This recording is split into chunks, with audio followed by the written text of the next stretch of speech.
మీరు ఎప్పుడైనా సరే ఫ్లయింగ్ కార్స్ మనము నిజంగా రోడ్లపైన చూస్తామని చెప్పేసి ఎప్పుడైనా అనుకున్నామా? అది నిజం కాబోతుంది. 2026లో యుఎస్ లో ఒక కాలిఫోర్నియా బేస్డ్ కంపెనీ వచ్చేసి ఆల్రెడీ ప్రీ ఆర్డర్స్ ని వాళ్ళు యాక్సెప్ట్ చేస్తున్నారు. 2026లో దాన్ని డెలివరీ చేయబోతున్నారు. ఆ కార్ వాల్యూ ఎంత తెలుసా? $3 లక్షల. అంటే మన ఇండియన్ రూపీస్ లో 2,70,00,000. 110 మైల్స్ ఎయిర్లో మైలేజ్ ఇస్తుంది. అదే రోడ్డు పైన వచ్చేసి 220 మైల్స్ ఇస్తుంది.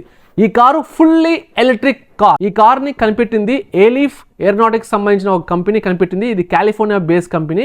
ఒక హోటల్లో కూర్చొని సరదాగా మాట్లాడుకుంటూ ఈ కంపెనీ వాళ్ళు కనిపెట్టేశారు.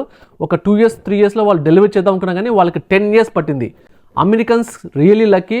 కొత్త ఇన్నోవేషన్ టెక్నాలజీ అంతా అక్కడ రాబోతుంది. ఇప్పటి నుంచి ట్రాఫిక్ సమస్యలు తగ్గబోతున్నాయి. ఆల్రెడీ యూఎస్ఏలో రోడ్లు చాలా పెద్దగా ఉంటాయి. ఇంకా ఇప్పుడు ఈ కార్లు వస్తే అలా పైకి ఎగడము ఇలా దుంకడము మస్తు ఫన్నీగా ఉంటుంది. స్టార్టింగ్లో చాలా ప్రాబ్లమ్స్ వస్తాయి కానీ ఫ్యూచర్ ఈస్ బ్రైట్ అని చెప్పేసి నేను నమ్ముతున్నాను. త్వరలో కూడా ఇవి ఇండియాకి ఫ్లయింగ్ కార్లు వస్తే మాత్రం let's wait for the awesome innovation.